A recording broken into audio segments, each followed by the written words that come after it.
어쨌든 지금 뭐 미중 문제 정말 치킨 게임이라고 할 정도로 막 정말 죽기 살기로 싸우고 있잖아요. 네, 그렇습니다. 거기 지켜보는 것도 힘들어 죽겠는데 일본이 또 우리 한국 건드려가지고 또 한일 경제 전쟁, 네. 경제 전쟁이라고 표현을 하죠 요새. 네.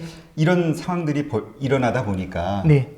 한국 말씀하신 대로 무역으로 먹고 사는 한국에 어마어마한 위기가 닥친 거 아니냐. 네. 이래서 결국 한국에 정말 IMF나 뭐 글로벌 금융위기 같은 그런 네. 엄청난 위기가 오는 거 아니냐, 경제 위기가. 네. 이런 걱정하시는 분이 있거든요. 예. 어떻게 생각하세요? 예, 이제 며칠 전에도 그 질문을 한번 받았어요. 네. 이러다 이제 우리나라 망하는 거 그렇지, 아니냐 이런 망하는 거 말씀을 아닌가. 해주시는데요. 이제 저는 기본적으로 한국이 뭐 단기적으로 망한다 뭐 이런 생각은 전혀 하지 않는 게 그냥 말씀 하나 드리겠습니다. 과거하고 한국이 굉장히 많이 바뀌었습니다. 우리나라는 재정 흑자국입니다. 전 세계에서 재정 흑자국이 많지가 않거든요. 재정 흑자국이고요. 두 번째는 우리나라는 구조적인 무역 흑자국입니다. 근데 말이 어렵습니다. 구조적인 무역 흑자국. 이거 돌려 말하면요. 그냥 쉽게 말씀드리면 웬만하면 흑자 내는 나라 이겁니다. 그러니까 수입보다 수출을 많이 하는 예, 나라. 그렇습니다. 돈을 많이 벌어들이는 버는 나라죠. 그래서 우리나라는 계속해서 달러를 벌어들이고요. 우리나라 외환 보유고가 4천억 달러가 넘습니다. 맞네요. 전 세계 8, 9위 정도 하거든요. 그럼 결국에는 재정도 건전하고 계속해서 소득, 다른 나라에서 달러를 벌어들입니다. 그러면서 쌓아놓은 돈도 많아요. 그럼 이런 나라가 쉽게 망하겠느냐? 그러지 않거든요. 그래도 이상하다, 망할 수 있지 않냐? 그런 건 우리가 판단할 게 아니라 외국인 투자자가 우리를 보는 눈을 보시면 됩니다. 옛날에는요, 위기가 찾아옵니다. 네. 예를 들어 망할 나라 합니다. 망할 나라의 국채 아무도 투자 안 하죠. 다 팔죠. 그러니까 채권을 다 팔고 나갑니다. 그럼 그 나라는 돈을 빌려야지 살아날 텐데 그렇죠. 외국인 투자자들한테 돈을 빌리고 싶은데 아무도 안 빌려줍니다. 그럼 어떻게 빌릴 수 있냐면 5% 더 드릴게요. 이렇게 얘기를 해야 됩니다. 그러니까 터키 같은 경우가 지금 우리 사채이자 쓰는 거 예, 그렇습니다. 급할 때 사채이자 쓰는 예. 것처럼. 그러니까 그 나라가 어려워지면 금리가 막 하늘로 뛰어 올라갑니다. 네. 그래서 우리나라도 IMF 때 보시면은 그 금리가 막 그쵸, 엄청났죠. 30%까지 올라오고 네. 그랬잖아요. 그리고 글로벌 금융위기 당시에도 기억하시는 분들 계실 텐데요. 그때 당시에도 금리가 7%까지 올라가고 그랬습니다. 근데 이제 지금 상황을 잠깐 보시면 이제 오늘 같은 상황만 보셔도 주가가 하락을 하더라도 금리가 같이 주저앉아 버립니다. 그 얘기는 뭐냐면 외국인들이 우리나라 채권을요, 우리나라 국채를 귀하신문 취급을 합니다. 왜 그러냐면 연기금이 전 세계적으로 워낙에 많죠. 이 글로벌 연기금들이 투자를 하려면 안정적인 채권이 필요합니다. 그래서 선진국이 안정적인 채권들을 막 찾아다니는데 재밌는 게 이제 2010년도, 11년도, 12년도에 어떤 일이 있었냐면 그리스 사태라는 게 있었고요. 그렇죠. 유로존이 다 송두리째 흔들렸습니다. 그냥 20년 전만 해도 이탈리아하고 한국을 비교하면 이탈리아 선진국이고 그렇죠. 우리나라 되게 어려운 나라 이런 느낌이었는데 요즘은 뭐 그냥 뭐 개인적인 느낌입니다만 이탈리아하고 한국 이렇게 비교하면 우리나라가 월등하다 이제 이런 생각하는 이제 물론 이제 이게 약간 뭐 요즘 말하는 국뽕일 수도 있겠지만 이제 그런 이미지를 갖는 분들도 계세요. 네. 이게 무슨 말씀을 드리고 싶은 거냐면 그때 당시 유로존의 사태 이후에 유로존의 국채 굉장히 인기 있었던 유로존의 국채 물량이 많이 줄어들었습니다. 네. 투자하기가 불안한 거죠. 그럼 어떻게 되냐면 굉장히 안정적인 국채를 찾아다닙니다. 그러다 보니까 재정도 건전하죠. 돈을 계속 벌죠. 수출을 통해서. 그 다음에 쌓아놓은 돈도 많습니다. 망하진 않을 것 같아요. 그래서 우리나라 국채를 마구 삽니다. 그러니까 이게 무슨 말씀이냐면 옛날에는 외국인들이 우리나라가 힘들 것 같으면 우리나라 주식을 팝니다. 그리고 우리나라 국채를 팔죠. 주식 채권을 다 팔고 그렇게 받은 원화를 팔고 달러를 사서 나갑니다. 그럼 어떤 일이 벌어지냐면 주가는 폭락하겠죠. 국채를 팔고 나가니까 외국인들이 다 나가니까 우리나라도 돈이 필요하니까요. 2% 더 줄게 하면서 잡아야 됩니다. 그래서 글로벌 금융위기 때 국채 금리가 7%까지 올라오고 그랬던 겁니다. 예. 주식을 팔고 채권을 팝니다. 그럼 그만큼 원화가 쏟아졌는데 이 원화를 다 팔고 달러를 사서 나가면 원화 가치도 폭락을 하겠죠. 주가 떨어지고 금리 뜁니다. 그 다음에 원화 가치가 폭락을 하면서 환율이 뛰기 시작을 하죠. 이렇게 세 가지가 한꺼번에 흔들리는 그런 일이 벌어지는데요.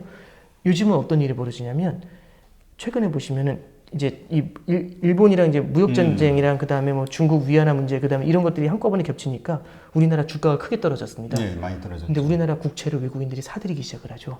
안전자산입니다. 사고 들어오죠. 그럼 우리나라 주식을 팔고 나가는 세력도 있지만 우리나라 국채가 안전자산이라 사서 들어오는 세력도 있습니다. 그래서요 주가가 빠지는데요 금리가 떨어집니다. 왜냐면 너도 나도 저한테 돈을 빌려주겠다고 다가오니까 금리 낮춰서 빌려줘야 되잖아요. 그렇죠. 금리가 내려갑니다. 그러니까 주가가 내려가고 금리가 내려갑니다. 그럼 당연히 이제 팔고 나가는 세력들이 있다 보니까 환율이 뛸 수밖에 없겠지만 원화 가치가 떨어질 수밖에 없겠지만 우리나라 국채를 사기 위해서 원화를 사서 들어오는 세력이 있다 보니까 환율이 그래도 과거에 비해서는 상대적으로는 안정적인 거죠. 그래서 우리나라 원달러 환율 보시면요, 1,000원에서 1,250원 사이를 지루하게 반복하는 그런 모습을 보실 수가 있습니다. 그러니까 말씀은 네. 어쨌건 그 중요한 외국인 투자자의 입장에서는 한국은 네. 아직은 네. 안전한 나라라고 네, 평가할 그렇습니다. 만한 이유들이 있으니까 돈을 네, 갖다 그렇습니다. 집어넣어서 네. 국채를 매입하는 것이다. 네. 그러니까 우리는 안심해도 된다. 네, 그렇습니다. 그러니까 네. 우리나라 국가의 어떤 대외적인 안정성 이런 면은 여전히 양호하다라는 거죠. 대외 안정성이 높은 상태에서 이 나라가 바로 망한다, 대한민국이 바로 망한다 그러진 않습니다. 다만 이게 그 나라가 망한다 안 망한다 하고요, 주가가 떨어진다 안 떨어진다는 건 다른 겁니다. 그러니까 그렇죠. 제가 신용이 건전하다 안 건전하다 하고 제가 돈을 많이 번다 안 번다는 다른 얘기거든요. 그러니까 주식시장이라는 거는 이 나라가 망한다도 따라가지만 실적, 그러니까 벌어들이는 그 소득이 줄어든다 이런 것들도 민감하게 보죠. 그래서 우리나라 성장이 둔화되면서 주식시장이 어려워지거나 이런 것들에 대해서는 저도 절대적으로 공감하는 부분이 있는데요. 뭐 제2의 IMF 뭐 이런 얘기가 뭐 단기에 다가올 것이다 이렇게 말씀하시는 거는 약간 좀 과도하지 않나 그렇게 생각을 합니다. 근데 이제 위기를 걱정하시는 그 분들의 의견을 들어보면 네. 그 트리거가 네. 되는 역할이 네, 그렇습니다. 가계부채, 한국의 가계부채가 심각하잖아요. 네, 그렇습니다. 네. 여기에서 그러니까 이제 뭐 여러 가지 뭐 부동산의 뭐 폭락이라든가 이런 네, 것들이 그렇습니다. 일어나면은 엄청난 그 가계부채 때문에 이게 악순환에 빠질 수도 네, 있고 그렇죠. 예. 이런 걱정을 하시는데 이거에 대해서는 어떻게 생각하세요? 그러니까 방금 전에 말씀드렸던 거하고 되게 좀 일맥상통한다고 보실 수가 있는데요. 예를 들어서 우리나라에 위기가 닥칩니다. 그럼 외국인 투자자들이 다 도망을 갈 거잖아요. 그러면 우리나라 주식을 팔고 우리나라 채권을 팔고 나갈 겁니다. 그러면 우리나라 주가도 떨어지지만 금리가 크게 뛰어오르겠죠. 아까 전에 말씀드렸던 글로벌 금융위기 당시 우리나라 CD 금리가요. 3개월 CD 금리가 거의 7%에 육박합니다. 그럼 주택담보대출은 CD금리에다가 1, 2%더 붙여가지고 대출 나가는 거니까요. 주택담보대출 금리가 8, 9% 이렇게 돼요. 그때 당시 우리나라 부동산 가격도 마구 떨어졌습니다. 이렇게 되면 가계부채라는 뇌관을 건드리면서 우리나라가 굉장히 힘들어질 수 있죠. 그렇죠. 근데 지금 같은 경우는 아까 말씀드렸던 것처럼 위기가 찾아올 때 외국인들이 채권 시장으로 자금이 들어옵니다. 그럼 금리가 안정이 되잖아요. 하나 말씀을 드리면 작년, 재작년 뉴스플로우를 한번 보시면요. 이런 걸 보실 수 있습니다. 미국 금리가 우리나라 금리보다 높다라는 겁니다. 상식적으로 생각하면 미국 금리 높고 우리나라 금리가 미국 금리보다 낮습니다. 그럼 누가 우리나라에 남아 있겠어요? 다 나가야 그렇죠. 되는데 우리나라 채권의 안정성 이런 것들이 이제 여기서 이제 굉장히 독보적으로 나타나게 되는 거죠. 이런 현상이 나타난 이유가 우리나라의 어떤 대외 건전성 이런 것들이 굉장히 양호하기 때문에 이런 현상이 벌어지고 있다. 이렇게 해석을 하시면 될 것 같습니다. 그러니까 뭐 가계부채 문제는 그러니까 그게 문제가 될 수 있는 걸 말씀하신 대로 막 금리가 7, 8% 이상으로 막 급상승하는 어떤 그런 상황이 갔을 때 좀 네, 고민해 볼 수 그렇죠. 있는 문제네요. 네, 그렇습니다. 근데 네. 지금 대외적인 여건은 오히려 금리가 떨어지고 있는 상황이기 때문에 네, 그렇죠. 거기까지 걱정할 필요는 없다. 네, 현재까지는 그렇다고 보시면 될 것 같습니다. 뭐 잠깐 아까 얘기하셨는데 네. 지금 어쨌든 지금 뭐 환율이 1,200원을 넘어가고 네. 1,215원 오늘 뭐 네, 보니까 그렇습니다. 그렇더라고요. 네. 예. 그러니까 이제 많은 분들이 이제 지금 방금 전에 하신 말씀인데 불안한 거예요. 이게 네, 계속 그렇죠. 올라서 네, 그렇죠. 지금 달러 매입해야 되는 거 아니냐. 네. 예, 뭐 이런 얘기도 하시고 네. 한국 경제가 정말 이 환율 때문에 네. 예, 뭐 하여튼 뭐 박살 나는 거 아니냐. 네, 그렇습니다. 예, 일본하고 때문에 네. 어떻게 생각하세요? 그러니까 결국에는 이게 그 한일 무역 분쟁이라는 것 자체도 저는 이제 1900년대의 얘기하고 되게 비슷하다고 생각하는 게 뭐 이제 물론 뭐 반도체 소재가 어떻다, 화이트리스트가 어쩌다 하면서 이제 우리나라 수출이 어떻다 이런 것들은 아마 언론을 통해서 많이 보셨을 것 같고요. 네. 제가 이제 바라보는 관점은 무역 분쟁이 단순히 미국 대 중국, 미국 대 유럽, 미국 대 일본, 미국 대 인도 이런 구도에서요. 이제는 넌 US 국가죠. 미국이 아닌 나라 한국과 일본으로 확전이 돼버린 겁니다. 그러니까 이게 결국엔 이른바 이제 만인에 대한 투쟁으로 그러니까 번져나가는 그런 모습이 트럼프가 나타나는 그러니까 거죠. 보여준 거잖아요. 그러니까 네. 세계 질서를 잡고 있던 네. 나라에서 이런 식으로 자기네 이익을 위해서 네. 보호무역을 하는 걸 보니까 네. 나도 해도 되겠네? 뭐 네, 이런 게 되는 그렇습니다. 거잖아요. 예. 그래서 이제 저는 바라보고 있는 시각이 네. 아까 전에 결국엔 이렇게 그 철도에 둘이 누워 있다라는 말씀 드렸지 않습니까? 네. 그 주인공에 미국과 중국이 누워 있다는 말씀 드렸습니다.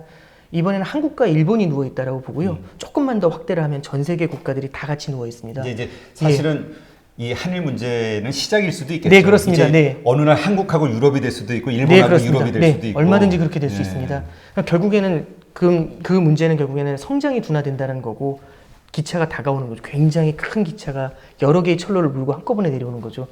그럼 결국엔 다 죽기 직전일 거지 않습니까? 그럼 이 나라들이 투자했던 투자자들이 다 얼어붙으면서 돈을 다 뺄 겁니다. 결국에는 저는 마지막에는 이게 국제 공조의 형태로, 그러니까 위기 속에서 국제 공조의 형태로 이제 바뀌어 나가지 않을까, 그렇게 낙관적으로 좀 바라보고 있습니다. 한일 문제도 네, 좀 쉽게 그런 틀에서 보는 게 쉽게는 아니지만 예, 어쨌건 예, 그렇죠. 쉽진 잘 않죠. 해결이 예. 될 것이다. 네. 근데 이제 요즘 그 미중 문제보다 네. 한일 문제보다 네. 사실 더 우리에게 위협적이 되는 게 지금 중국이 위안화 절하를 했잖아요. 네, 그렇습니다. 그러니까 네. 이제 수출과 관련해서 경쟁력이 확 올라가게 된 거니까. 네, 그렇습니다. 그게 오히려 더 큰 위협이 될 수도 있다라고 얘기하시는 분들도 있더라고요. 네, 맞습니다. 네, 일단 뭐 그 말씀 정확하고요. 그 위안화가 왜 우리나라에 중요하냐면 네. 중국은 굉장히 독특한 나라입니다. 그러니까 대국이잖아요. 네. 우리나라는 중국에 수출도 합니다. 그리고 또 하나는 중국은 우리나라 물건을 수입해주는 나라이자 우리나라하고 수출 경쟁을 하는 나라입니다. 그렇죠. 그럼 예를 들어서 중국이 위안화를 절하해버리면 위안화 가치가 낮아지면 이런 문제가 됩니다. 첫 번째는 같이 수출 경쟁을 하는데 중국의 경쟁력이 가격 경쟁력이 좋아지니까 우리나라 수출이 어려워지는 그런 문제가 생기는 게 1번이고요. 두 번째는 중국은 우리나라 물건을 수입을 해야 되는데 위안화 가치가 떨어지니까 우리나라 물건을 살 때 더 많은 위안화, 더 많은 돈을 주고 사야 됩니다. 그러니까 중국 가뜩이나 소비력이 약한데 더 많은 돈을 주고 사야 되니까 그만큼 우리나라 물건을 사기가 힘들어지겠죠. 그러니까 결국엔 우리나라 입장에서는 대중 수출도 어려워지고요. 중국과 경합하는 수출 경쟁도 어려워집니다. 그만큼 우리나라가 양방으로 흔들리는 그런 문제가 생기게 되는 거거든요. 그러니까 결국에 굉장히 중요한 이슈가 바로 방금 전에 말씀해 주신 건데요. 한일 분쟁도 굉장히, 그러니까 결국엔 이렇게 어려운 상황에서, 그러니까 결국에는 권투 선수도 처음에 잽 한 대 맞으면 안 쓰러지지 않습니까? 근데 그러기 상태입니다. 이런 상태에서 잽 맞으면 그냥 앞으로 누워버리죠. 그러니까 이렇게 어려운 상황에서 일본한테 잽을 맞은 거나, 뭐 잽이라기보다는 좀 세네요. 예, 훨씬 세네요. 예, 스트레이트 같은 거네요. 한 대 맞으니까 이렇게 흔들렸다고 보시면 되고요. 결국에는 중국의 위안화 문제라는 거는 결국엔 방금 전에 말씀드렸던 것처럼 미국하고 연계가 돼 있습니다. 그래서 미국하고의 공조 체계가 형성이 될 때, 그럼 미국은 금리를 빠르게 내리고, 그러면서 이 무역 장벽이 해소가 되면은 결국엔 미국의 금리가 낮아진 만큼 그 자금이 중국으로 흘러 들어갈 수 있지 않습니까? 그럼 달러를 팔고 위안화를 사들이면서 위안화가 절상으로 돌아설 수 있을 것이다. 이렇게 기대를 합니다. 그럼 그만큼 우리나라 경제도 안정이 될 수 있겠죠. 네. 지금 그 이번에 이제 절하가 됐는데 네. 사실 제가 봤을 때 6점 얼마에서 뭐 이제 7 위안 얼마로 된 것 같은데 네, 그렇습니다. 폭이 큰 것 같지가 않은데 다들 엄청나게 올린 거라고 얘기를 하더라고요. 네네네. 그거 좀 설명 좀 해주세요. 이제 얼마나 오른 건지. 많이 올렸다기보다는요. 이렇게 생각을 하시면 될 것 같아요. 이제 뭐 그러니까 심리라는 게 존재합니다. 그러니까 제가 이제 예전에 한번 어떤 얘기 듣고 깜짝 놀란 적이 있냐면 코스피 지수가 2002포인트였는데 1999포인트로 떨어졌어요. 3포인트가. 근데 그 다음에 이제 어떤 분이 하신 얘기가 2000선 붕괴 이렇게 얘기를 하시거든요. 그러니까 그럴듯한데. 예, 그럴듯하죠. 근데 이게 좀 약간 뭐랄까요? 이게 말이 맞죠? 맞는 얘기인데 진짜 맞나라는 이제 이게 어떻게 말씀드려야 될지 모르겠으니까 약간 심리적으로 사람이 이제 압박이 되는 그런 문제가 생길 수 있죠. 이게 마디 숫자라는 건데요. 중국한테 있어서 7위안이라는 건 이런 존재입니다. 뭐냐면은 중국은 아까 전에 말씀드렸던 것처럼 2005년도 7월 22일부터 2015년도까지 한 번도 빼지 않고 위안화를 절상을 했습니다. 위안화 가치가 계속해서 올랐다는 얘기죠. 근데 이제 위안화 가치가 계속해서 오를 것 같으면 외국인 투자자 입장에서는 어떠냐면 위안화 투자하면 되겠다 이런 생각이 들죠. 왜냐하면 사서 쟁여놓으면 가치가 오를 테니까요. 그래서 전 세계에서 자금이 중국으로 마구 흘러들어가게 되죠. 그러니까 중국의 위안화 가치가 오를 거라고 생각하고 들어가서 오골오골 모여있는 이제 일종의 환투기 세력들, 이런 세력들이 많을 겁니다. 근데 깜짝 놀라는 게 위안화가 절하가 되는 거죠. 저는 계속해서 위안화 가치가 오를 줄 알고 들어가서 오골오골 기다리는데 갑자기 반대로 도는 겁니다. 그럼 깜짝 놀라겠죠. 근데 중국이 이렇게 얘기하는 거죠. 스톱. 이 정도에서 괜찮은 거야. 라고 얘기를 하면 안심을 오케이 좀 기다려보자. 이렇게 될 텐데 만약 끝도 없이 절하가 됩니다. 끝도 없이 위안화 가치가 떨어져요. 그러면 이거 아니다 싶죠. 그러면 너도 나도 빠져나가려고 할 겁니다. 그래서 사실상 어떻게 보면은 중국이 2016년도, 17년도, 18년도에 전부 다 그 달러당 7위안이라는 위안화 환율을 다 지켜냈어요. 6.99까지 올랐다가 찍어 누르고 그러니까 위안화 절상을 개입을 해서 만들고 그때마다 어떻게 얘기를 하냐면 우리는 위안화 가치를 안정시킬 것이다 이렇게 얘기하는 거죠. 그래서 시장에는 암묵적으로 달러당 7위안이라는 이 환율 라인 있잖아요. 이게 절대 깨지지 않을 것이다. 이건 마지노 라인이다라는 그런 관념이 좀 암묵적인 동의가 있었던 것 같아요. 근데 6.9위안에서 계속 버티다가 이번에도 지켜주겠지 했는데 탁 뚫린 거죠.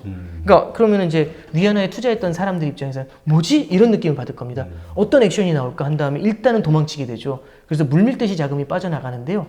오늘 이제 중국에서는 어떤 일이 벌어졌냐면 뭐 이제 공식적으로 뉴스가 나온 건 아니지만 그 달러당 7.1위안에서는 뚜껑을 닫아줬습니다. 뭐 더 이상 못 올라가게 딱 막아버렸던 거죠. 그러니까 여기서 한번 막히니까 그래도 뭐 팍팍 쳐올리진 않겠네. 위안화를 마구 떨어뜨리진 않나 보네라는 안심이 좀 생기니까 그때부터 주식시장이 조금은 좀 안정을 찾는 그런 모습으로 오늘 보실 수 있었습니다. 그러니까 이제 결국 환율 그 절하가 됐다 그래서 그것도 뭐 수출이라든가 이런 경쟁력은 생기겠지만 네, 결국 그렇죠. 또 이 그 돈을 투자한 투자가들의 입장에서는 빠져나갈 네, 그렇습니다. 탈출의 구실밖에 안 되는 거네요. 네, 그렇습니다. 그런 관점에서 보실 필요도 있습니다. 야, 그러니까 이게 지금 우리 저 오건영 작가님이라고 해야 될까요? 아니면 우리 저 팀장님이라고 해야 될까요? 그렇게 해주시는 게 좋을 것 같습니다. 네. 네, 이 정말 이 경제 정제 지금 현재 벌어지고 있는 경제 전쟁과 한 나라의 어떤 국가 경제들을 그 금리라든가 환율의 관점에서 바라보니까 네. 어렵네요. 어렵죠. 네, 이거 정말 네. 이거 경제학자들 너무 어렵겠는데요. 어렵습니다. 이제 아니, 저도 이제 가급적이면 쉽게 말씀드리려고 노력을 했지만 결국에는 이게 한계라는 건 분명히 존재하거든요. 그렇죠. 이거, 예. 아니 실상 자체가 예. 이게 뭐 단순하지가 않잖아요. 이게 그렇습니다. 복잡다단해가지고 네. 때리는 놈, 맞는 놈, 뭐 응? 네, 다 그렇습니다. 얽혀 있어가지고. 네. 야, 정말. 네. 근데 어쨌든 이런 관점, 환율하고 금리로 이 뭐랄까요, 이 현황을 좀 살펴보니까 이런 부분이 있구나. 네. 좀 와닿는 부분도 많이 있네요. 작은아마 도움이 되셨으면 좋겠습니다. 네. 오늘 네. 저 바쁜 시간 내주셔가지고 이렇게 좋은 다시 한번 소개해드릴게요. 환율과 금리로 보는 앞으로 3년 경제전쟁의 미래. 아니 근데 책 자체가 이게 좀 신간인데 너무 지금 시대에 딱 맞는 제목을 주셨어요. 예. 어떻게 그렇게 됐습니까? 예측을 하셨나요? 경제전쟁이 벌어질 걸? 그냥 이렇게 운이 좋았던 것 같습니다. 네. 정말 내용이 저도 읽어보니까 아주 흥미진진하고요. 왜 지금과 같은 경제전쟁이 벌어질 수밖에 없는지 그리고 또 어떻게 흘러갈지에 대한 조금이나마 예측이 되는 어떤 인사이트를 주는 그런 책이라고 생각이 됐습니다. 좋은 시간 또 한 번 더 만드셔가지고요. 네. 환율과 금리로 뭔가 경제를 연결해서 네. 또 한번 다른 관점에서 생각해보는 시간을 한번 가져보시죠. 네, 알겠습니다. 네, 네. 감사합니다. 감사합니다. 네.